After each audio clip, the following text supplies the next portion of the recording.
Oleh karena itu yang pertama sekali lagi kita kembali ke bulan Rajab. Yang pertama, semua amal ibadah akan dilipat gandakan oleh Allah Subhanahu wa taala. Semua amal ibadah akan dilipat gandakan oleh Allah. Sebagaimana keterangan Abdullah bin Abbas ketika mentafsirkan surat At-Taubah 36 ini. Semua ibadah dilipat gandakan. Jadi sholat kita, puasa kita, zikir kita di bulan Rajab itu pahalanya dilipat gandakan oleh Allah. Kajian kita itu dilipat gandakan oleh Allah. Infak sedekah kita itu pahalanya dilipat gandakan oleh Allah Subhanahu wa taala. Lalu yang kedua, belum lagi hadirin yang Allah muliakan,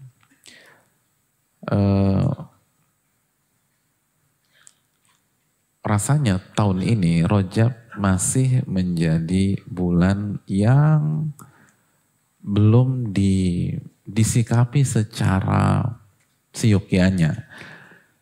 Haknya belum kita kasih. Ia masih tetap menjadi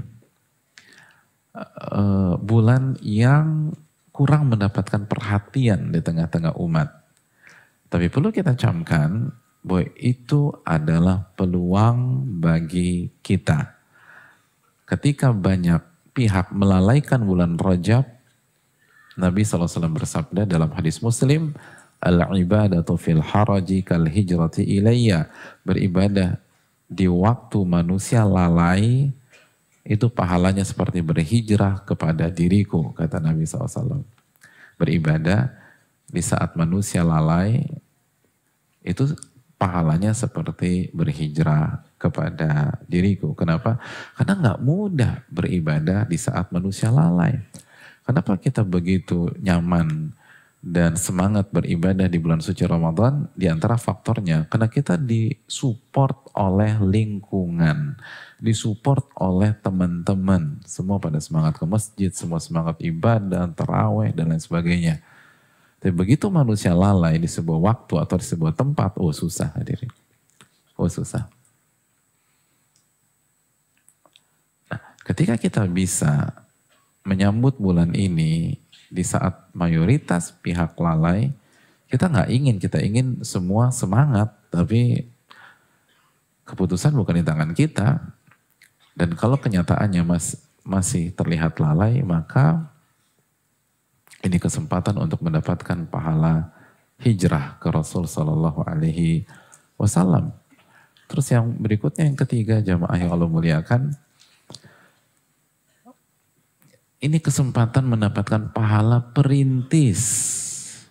Man sanna fil islami sunnatan hasanatan falahu ajruha wa ajru man amila biha min ghairi an yanqusa min ujurihim syai'. Barang siapa yang mengerjakan sunnah Nabi Sallallahu Alaihi Wasallam yang hampir punah, yang sudah langka, maka apa pahalanya? Falahu ajruha. Maka dia akan mendapatkan pahala tersebut, menghidupkan sunnah Nabi, menjaga eksistensi sunnah Nabi SAW, dan dia akan mendapatkan pahala semua pihak yang mengikuti dia atau yang datang berikutnya untuk mengerjakan hal tersebut karena terinspirasi dia atau karena mencontoh dia akan mendapatkan pahala mereka tanpa mengurangi pahala mereka sendiri. Jadi kita dapat pahala perintis, kita mendapatkan pahala teladan, kita mendapatkan pahala kudwah. Jadi mumpung belum hits, mumpung belum happening, maka semangatlah ibadah di bulan Rajab. Karena kita akan mendapatkan pahala perintis ketika bulan Rajab sudah happening di tengah-tengah umat, mungkin tahun depan atau 2 tahun lagi atau 3 tahun lagi, 4 tahun lagi dan lain sebagainya. Dan hal itu bukan omong kosong hadirin. Karena fakta dan pengalaman di tengah-tengah kita sudah banyak.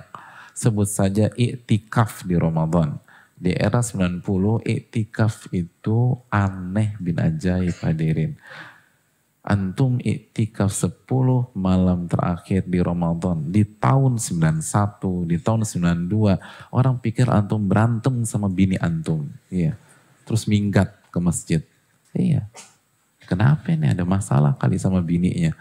Kenapa? Karena orang bingung. Kenapa orang tinggal di masjid 10 hari? Tapi hari ini di mana-mana iktikaf, di mana-mana iktikaf, di mana-mana iktikaf. Antum iktikaf di tahun 90, 91, 92, itu masjid milik antum udah. Antum bisa tidur, bisa guling-guling dari ujung ke ujung, roll ke depan, roll ke belakang, balik lagi gitu loh. Ya Allah, coba antum iktikaf hari-hari, tahun ini atau tahun lalu, di sini deh di masjid ini, bisa antum roll begitu? Wah, manusia semua hadirin, gak bisa bergerak begitu dah. Gitu. Jadi ini bukan hal aneh. Apalagi teknologi informasi dan teknologi semakin pesat. Makanya mumpung belum hype, mumpung belum populer dan terkenal, jadilah orang-orang yang menghidupkan bulan Rajab hadirin. Itu penting, karena ini bulan mulia. Lalu yang berikutnya, di sisi lain seluruh dosa dilipat gandakan oleh Allah. Seluruh dosa. Apa saja? Seluruh dosa. Sebagai dalilnya tafsir Abdullah bin Abbas ke surat At-Taubah ayat 36. Seluruh dosa dilipat gandakan oleh Allah. Melalaikan sholat, dilipat gandakan oleh Allah. Berbohong, dilipat gandakan oleh Allah. Gak menuntut ilmu, dilipat gandakan oleh Allah. Ngomongin orang, gibah atau fitnah, dilipat gandakan oleh Allah.